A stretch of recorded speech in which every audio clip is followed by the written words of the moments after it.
मुझे अपनी नींद कुर्बान करनी पड़ी, मुझे अपना आराम कुर्बान करना पड़ा और मुझे जद्दोजहद करनी पड़ी ये सोचे बगैर कि मैंने खाना खाया है, मैं सोई हूँ, मैंने मुँह हाथ धोया है, ये सोचे समझे बगैर मुझे सब कुछ करना पड़ा जो मेरी अपनी ज़ात के लिए और मेरी अपनी फैमिली के लिए बेहतरीन था। और आज अल्हम्दुलिल्लाह मैं इतनी पुरसुकून हूँ कि मुझे अल्हम्दुलिल्लाह कि हमारी वो जो लॉस का एक प्रोसेस था वो सारा बिल्कुल रिटर्न हो चुका। जी अस्सलाम वालेकुम नाज़रीन, मैं हूँ आपका मेज़बान अनस कुंदर, आप देख रहे हैं नया पाकिस्तान।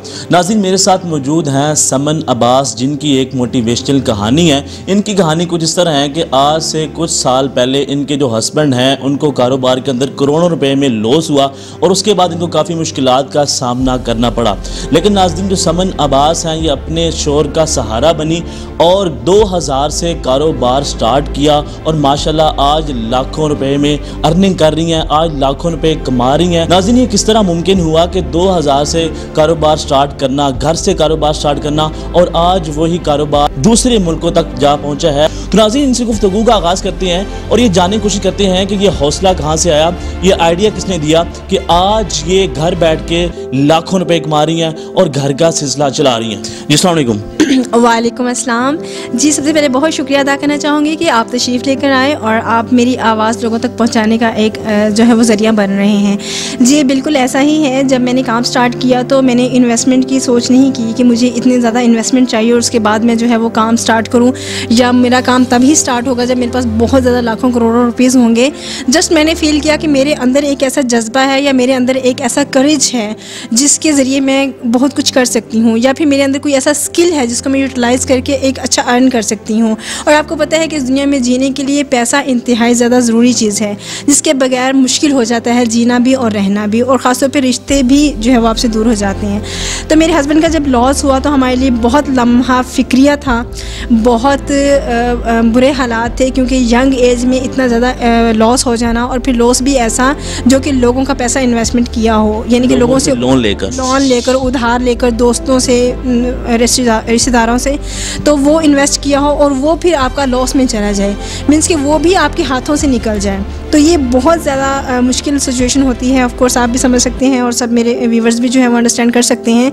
लेकिन उस वक़्त में जो है वो मैंने अपने हस्बैंड को यही कहा और ख़ुद भी मैंने अपने आप को यही चीज़ समझाई कि अगर हम ज़िंदा हैं, हमारे हाथ पाँव सलामत हैं और हमें कोई अल्लाह का अज़ाब नहीं है, तो इंशाल्लाह ये पैसा ज़िंदगी में जहाँ से हमने लिया था दोबारा चला गया तो हम दोबारा भी यहीं से ही लेंगे और हम अर्न कर सकते हैं। ये बताएं कि आपको ये आइडिया कहाँ से आया था कि आप खुद जो है कारोबार स्टार्ट करें और वो भी 2000 रुपए से, किस तरह ही मुमकिन हुआ? जी बिल्कुल, असल में मैंने जब मैट्रिक किया तो उसके बाद मैंने जो है वो ब्यूटिशियन के कोर्सेज़ किए थे और उसमें मैंने ये चीज़ें सीखी थी कि वहाँ पर ऐसी ऐसी फ़ीमेल्स थी जो कि बिल्कुल लो फैमिली से ताल्लुक़ रखती थी और वो जस्ट पार्लर का काम करके वो इतने अच्छे अच्छे लेवल पे पहुँच गई थी। उनकी जिनसे मैंने काम सीखा था वो भी बहुत ज़्यादा मोटिवेशनल एक फ़ीमेल थी और उन्होंने हमें ये चीज़ समझाई थी कि आपके हाथ में जब ये हुनर होगा ना तो आप लोग ज़िंदगी में कभी मार नहीं खाओगे। सिर्फ ये नहीं, अगर आपको सिलाई भी आती है, कढ़ाई भी आती है, आपको कोई भी काम आता है, आपको इवन के घर में झाड़ू पोछा भी करना आता है, फिर भी आपको भी मार नहीं खाएंगे।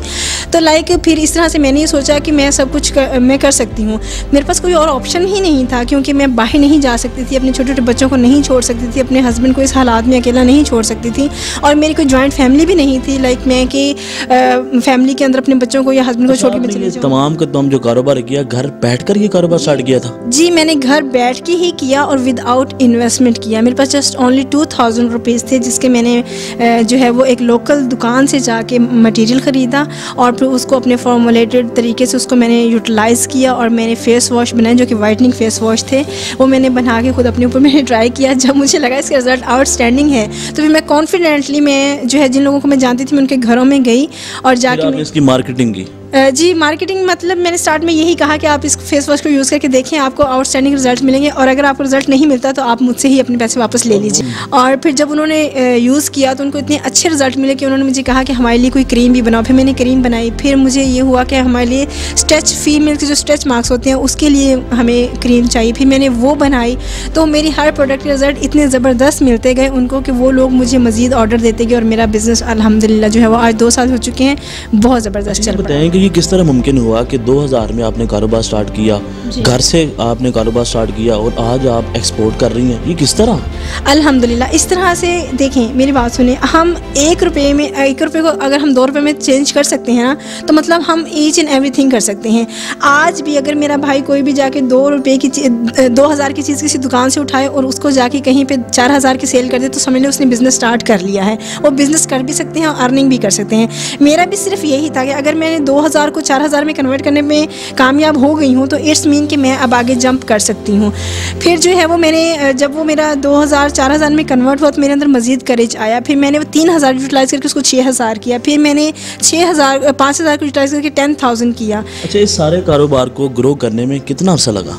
ये सारा कारोबार जो मेरा काम था, अब जो लोग मुझे जानते हैं वो मुझे बहुत अच्छी तरह से जानते होंगे मेरे इस काम को, कि जब मैंने ये स्टार्ट किया तो विदिन 2 मंथ जो है वो अल्हम्दुलिल्लाह I was able to export out of country. मुझे जो पहला बाहर के मुल्क से यूके में मिस तारा थी, अगर वो मेरी वीडियो देख रही है, मेरी आज भी वो कस्टमर है, क्लाइंट है, मुझे पहला ऑर्डर यूके से मिला जो कि मिस तारा थी, उन्होंने मुझे दिया और उन्होंने मुझे 16,000 का ऑर्डर दिया। अच्छा, माशाल्लाह, बड़ी बाहिम्मत खातून है, अपने शोहर का आपने साथ दिया मुश्किल हालात के अंदर, तो आज कितना फ़ख्र महसूस करती हैं कि इतना अच्छा कारोबार चल रहा है और आप उनको भी सपोर्ट कर रही हैं। तो आपका साथ चाहिए था, आपने उनका साथ भी दिया, तो फ़ख्र तो महसूस करती होंगी?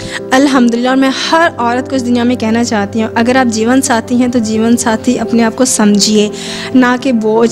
मीन्स कि ऐसा नहीं कि आप सिर्फ खुशियों में किसी के साथ हैं, दुखों में किसी के साथ नहीं हैं। अगर आप जीवन साथी हैं तो आप हर लिहाज से, हर हालात में, हर तरीके से जो है फिर आप जीवन साथी ही हैं। आपको बनना भी चाहिए, हालात जैसे भी हों। अल्हम्दुलिल्लाह, मुझे मेरे हस्बैंड बहुत ज़्यादा सपोर्ट करते हैं, मैं भी उनको सपोर्ट करती हूँ। और मैंने कभी भी ये नहीं सोचा कि अगर उनके हालात ख़राब हैं या मेरे हालात ख़राब हैं, या वो मुझे छोड़ दें या मैं उनको, मीन्स कि हम एक दूसरे से नाराज़ हो जाएं या इस तरह से। इन हालात में कभी झगड़ा या इस तरह से अल्हम्दुलिल्लाह कभी नहीं हुआ। और मैं हर उस फीमेल को जो इस चीज़ का, मुझे बहुत ज़्यादा मैसेजेस आते हैं, मेरे हस्बैंड मुझे ख़र्चा नहीं देते, मेरे हस्बैंड ने मुझे ये नहीं किया, मेरे हस्बैंड मुझे वो नहीं करते। याद रखिएगा कि जब आप जीवन साथी होते हैं तो एक दूसरे के साथ उनकी अच्छाई बुराइयों समेत चलने का नाम ही जीवन साथी होता है। कोई भी जो खातून है हमारे माशरे में, ये आम पाया जाता है, कोई भी काम स्टार्ट करने के बाद उनको काफ़ी मुश्किलात का सामना करना पड़ता है और साथ ही साथ तनकीद के निशाना भी बनती हैं। तो उनको क्या कहेंगे, किस तरह वो सेटअप लेके आएँ, किस तरह वो काम स्टार्ट करें ताकि वो भी घर को चला सकें, अपनी फैमिली को वो सपोर्ट कर सकें? अल्हम्दुलिल्लाह, मैं इतने लोगों को बता चुकी हूँ, काम स्टार्ट करवा चुकी हूँ। मेरी एक गांव में रहने वाली एक खातून है, अभी आप मेरे चैनल पे जाकर भी देखिएगा, मैंने इतने अच्छे अच्छे लोगों को आइडियाज़ दिए हुए हैं। गांव में एक खातून है, वो मिट्टी के चूल्हे बनाती हैं और तंदूर बनाती हैं, सेल करती हैं और मुझे दुआएं देती हैं। और गांव के अंदर ही एक ऐसी फ़ीमेल हैं जिनको मैंने सिलाई मशीन लेकर दी है और वो कपड़े सिलाई करती हैं और मुझे दुआएँ देती हैं। लाइक, आप सब कुछ कर सकते हैं, लेकिन आप अगर अपने अंदर की खातून या अपने अंदर के इंसान को ज़िंदा रखें और उससे आप ये मशवरा करें कि मैंने क्या करना है। अच्छा, माशाल्लाह, आप एक कामयाब तरीन औरत हैं जी। तो आपने जब कारोबार स्टार्ट किया तो मुश्किलात का तो सामना करना पड़ता है, आपको किन किन मुश्किलात का सामना करना पड़ा? मुझे जो सबसे ज़्यादा मुश्किल का सामना करना पड़ा, जिसकी वजह से आज भी मुझे थोड़ा सा जो है वो होता है, मुझे अपनी नींद कुर्बान करनी पड़ी, मुझे अपना आराम कुर्बान करना पड़ा और मुझे जद्दोजहद करनी पड़ी ये सोचे बगैर कि मैंने खाना खाया है, मैं सोई हूँ, मैंने मुँह हाथ धोया है, ये सोचे समझे बगैर मुझे सब कुछ करना पड़ा जो मेरी अपनी ज़ात के लिए और मेरी अपनी फैमिली के लिए बेहतरीन था। और आज अल्हम्दुलिल्लाह मैं इतनी पुरसुकून हूँ कि मुझे अल्हम्दुलिल्लाह कि हमारी वो जो लॉस का एक प्रोसेस था वो सारा बिल्कुल रिटर्न हो चुका है। अच्छा, लास्ट में क्या पैगाम देंगी, 1 मिनट का या चंद सेकंड का, लोगों के लिए? उसमें मर्द भी हैं, उसमें औरतें भी हैं। जी बिल्कुल, ये पैगाम मैं हमेशा देना चाहूँगी। याद रखिएगा, इस ज़िंदगी में अगर हम पैदा गरीब हुए हैं, हमारे पास पैसे नहीं हैं, तो इसमें हमारा कोई वो नहीं है, मीन्स कि कोई बुराई नहीं है। लेकिन अगर हम मरते गरीब हैं, मीन्स कि इन वसाइल के बगैर, सहूलियात के बगैर अगर हम मर जाते हैं, तो आपने अपनी ज़िंदगी में कुछ नहीं कमाया। हाँ, अगर आप माजूर नहीं हैं, माजूर लोग भी बहुत कुछ कर जाते हैं वैसे तो याद रखिएगा कि अगर आप घर में बैठी हुई एक खातून ही क्यों नहीं है, आपको कमाना चाहिए, आपको कमाई के ज़रिए तलाश करने चाहिए। और अगर मैं विदाउट इन्वेस्टमेंट, विदाउट घर से बाहर जाके सही तरीके से, पॉजिटिव तरीके से कमा सकती हूँ, आप भी सब कुछ कर सकती हैं। जी नाज़रीन, आपने इनकी गुफ्तगू सुनी, मोटिवेशनल कहानी है, ये पाकिस्तान का पॉजिटिव और रियल फेस है। तो नाज़रीन, देखते रहे नया पाकिस्तान। अल्लाह हाफिज़।